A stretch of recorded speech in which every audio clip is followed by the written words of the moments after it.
Welcome to Advancing Health. How will AI impact the practice of medicine? The most accurate answer is sooner than you think.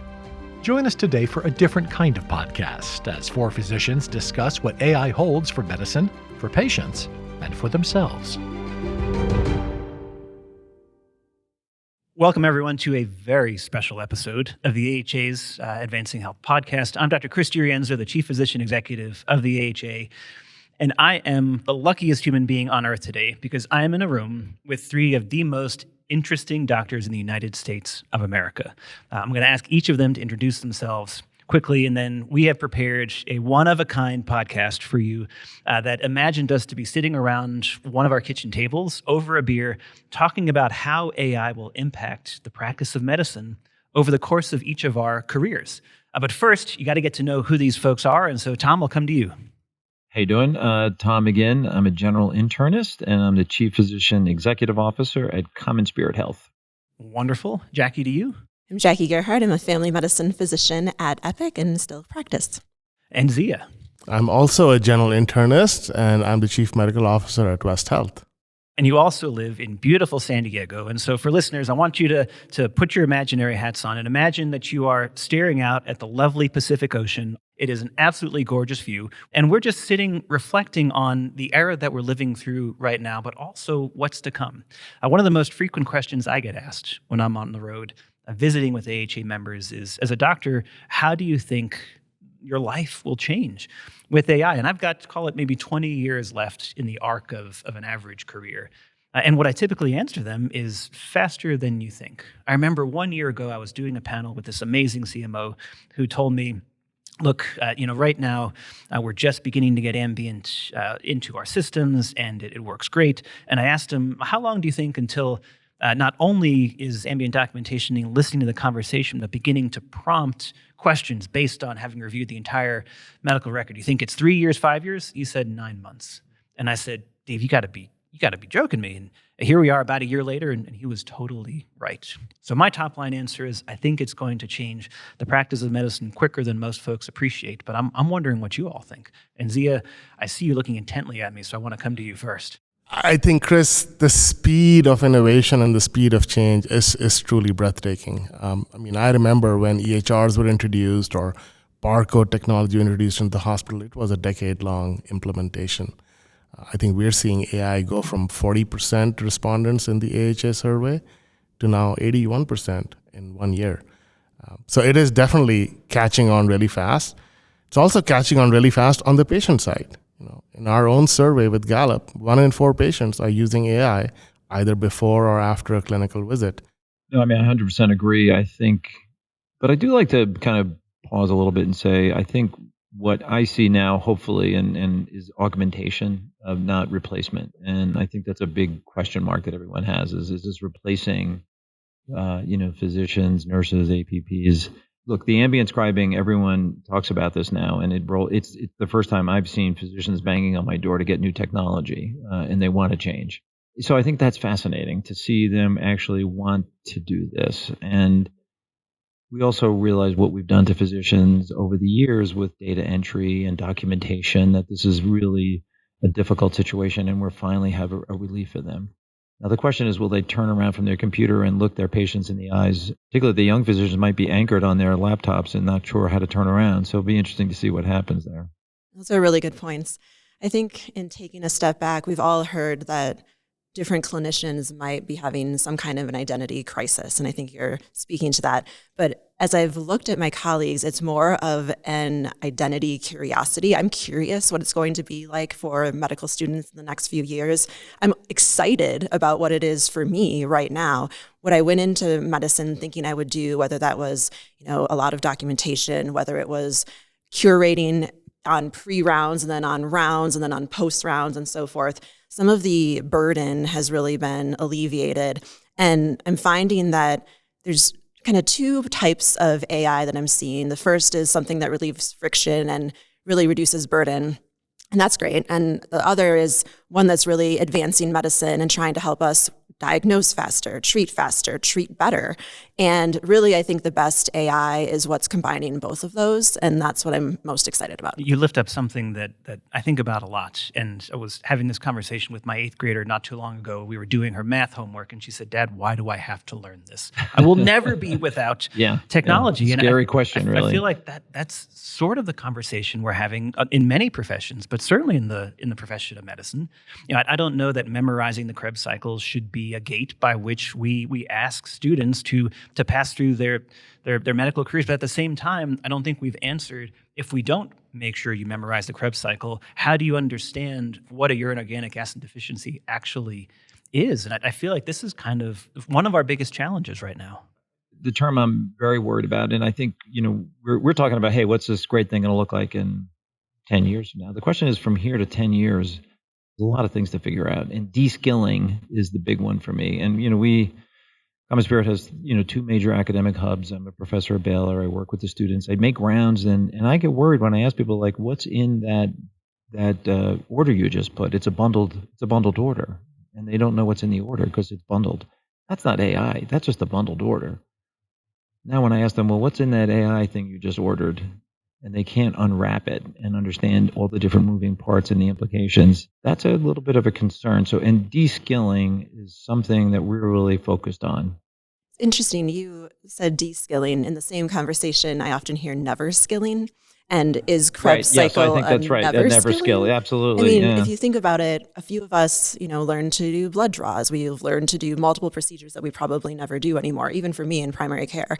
As we go more virtual, a lot of the learnings that we had were around how do you do the perfect physical exam, and what does technology do to actually enhance the physical exam that you had before. And I think it's done remarkable things. And in many cases, we're trying to figure out, what technology to augment humans. But I do still think there's this never skilling component of what are the things that we actually can take away from the physician that maybe just were there because of legacy purposes or because that's how it always was done. And I feel like we have this concept of eliminate, automate, and rebalance, which is if you can just get rid of the work, period, not put it on someone else, but just get rid of it, period. Maybe give it to AI or just get a better workflow and get it out of the system immediately. That's kind of the question I ask before I even start using a certain technology. Do I even need to be doing this in the first place? I think I want to take the conversation outside of the patient-physician encounter because we've talked about that a lot. We see patients and then we say, okay, come back in 6 months. And then you're just like, okay, he's going to be fine for 6 months. So what happens when something goes wrong in between? And I think that's really where the opportunity is. How do we use these technologies to sort of keep our patients tethered to the healthcare system and be proactive? We have connection centers. We have 5 hubs country that are really well done. They reach out to patients, and now we're automating auto reach outs. One vendor did come to me, an AI vendor, to show me these outreaches to patients who you can model they might be at risk. Think of an older woman with multiple chronic illnesses, just discharged a few months ago. The conversation the AI tool had with the patient was unbelievable. But it was really, the purpose would be augmenting between the visits, touching base, looking for signals, and just comforting patients that, hey, just checking in, you just had surgery, want to make sure you're doing okay. I think we're centering on something that to me is a fundamental aspect of how the practice of medicine will change. And that's, there are things that we've never had the bandwidth to do that are now doable. And given the nature of the workforce crisis we face with 12,000 people turning 65 in America every single day, and the population pyramid that we had in the 1960s narrowing itself to more of a population pillar, we never will have enough people to do these things. So technology can allow us to do things we've never done. But it also means, and you hit on this a little bit, Jackie, that there are some things that maybe we don't have to do anymore. And I think the open question, I think about my life as a neonatologist. I don't think that, robots are going to be putting in central lines in the next 5 years, but 20 years from now, maybe. And so what am I doing as a neonatologist if, 5 years from now, I don't have to be doing what I remember doing as a medical student, like you go into the manual chart, writing the vital signs. That same shift is transitioning from the electronic space to the physical space in the course of our professional careers. Yeah, I worry a little bit about This never skilling thing is fascinating to me because training at a big county hospital and putting IVs in patients that were very difficult to access veins, and then an IV team came in and suddenly took over. I mean, it's not a bot, but it's actually, I think we missed a lot of moments with our patients, sitting with them, trying to put an IV in the middle of the night, doing work like that. There's some things you lose in that process. So particularly around the patient.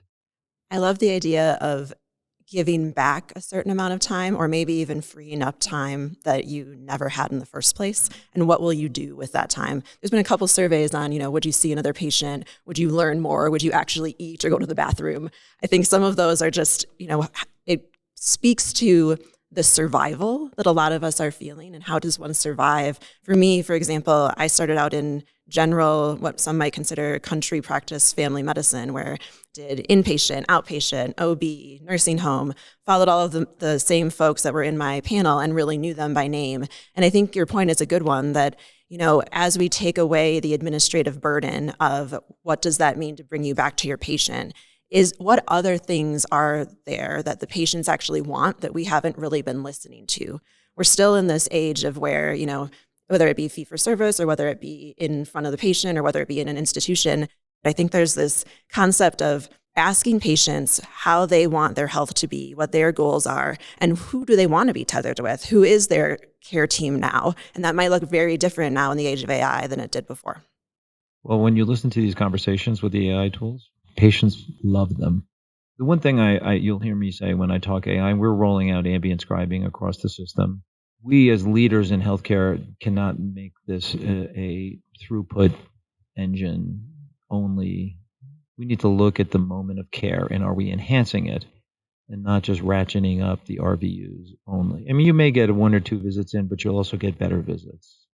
I did a panel not too long ago with the CDO for a large multi-state health system, and he described the primary ROI that their system was measuring on an ambulatory AI rollout for ambient for physician APP documentation was the experience of the clinician and the experience of the patient, because they recognize that the generation we have all lived through has layered technologic burden on as we digitized a manual process, and that we've now spent a good 10 years realizing that need to be optimized. And so we're working through that optimization, but at the same time, anything we can do to relieve some of that burden gives us back time for what, at least for me, have been the most meaningful moments of my clinical career. And I can remember sitting with human to human, having these conversations, making hard decisions.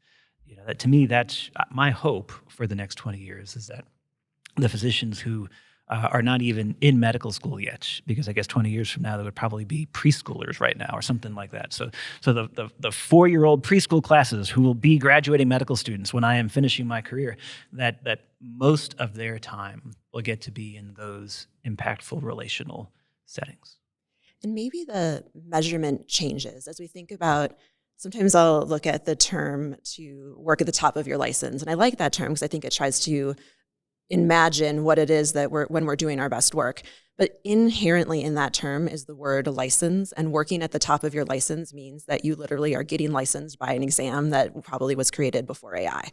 And so what does that mean for your skill set? I think for me, I highly value, if I were on a medical school admissions committee, I would value curiosity and judgment and ability to communicate. I think we as clinicians need to be thinking more about how do we take science and be able to translate it and amplify it to the rest of the public so that they can really make decisions. And I think in this age of democratization of data, when patients have all of this information in front of them, we can really be a helpful guide, not someone that tries to push it aside, but someone that really brings it into how we're going to advance medicine and have individualized, personalized care that can be done faster and more effectively. So I've got to ask, just like closing thoughts, because we talked our viewers, our listeners, through some pretty interesting rollers here over the last nearly 20 minutes. What gives you the most hope about the rest of the arcs of our career? If you had to just sum it up in one thing, Tom, what gives you the most hope? Well, I think we've been talking about this. I think this will free up clinicians to be with their patients. And I use the word caring very intentionally, because I think we've somehow, through our productivity mindsets, kind of knocked caring out of a lot of the health system. And by caring, really wanting to be with the patient and care with them in their entire journey. I really hope this helps us be with them in their journey, because the journey is not a visit. Couldn't agree more. I think the key word is we are all caregivers. And I think if these tools can help us be better caregivers to help our patients, we work at West Health with a lot of older adults, and sort of dignity with respect and with the right outcomes is so important. Jackie, last word comes to you. I'm really hopeful about reimagining what it means to have health and healthcare. And for a long time, we've thought about it as something that you physically go to. You do a physical exam, you physically go to an appointment, maybe even a virtual appointment. But I really liked the discussion we had around this continuous care. And most of the points that patients have in their life and their well-being are not going to be in front of a clinician or a doctor or a hospital. And so how do we respect those? And in the age of AI, having that be part of the care team and really help them get to what they want for their lives is very promising. I promised you a conversation with 3 of the most interesting physicians Four of the most in the world. You are also so You're interesting, the fourth Chris. one. Yes, please, Chris. You all are far too kind. I promised you a fascinating conversation. This more than delivered. We so appreciate it. Thank you all for listening. Until next time. Thanks for listening to Advancing Health. Please subscribe and rate us 5 stars on Apple Podcasts, Spotify, or wherever you get your podcasts.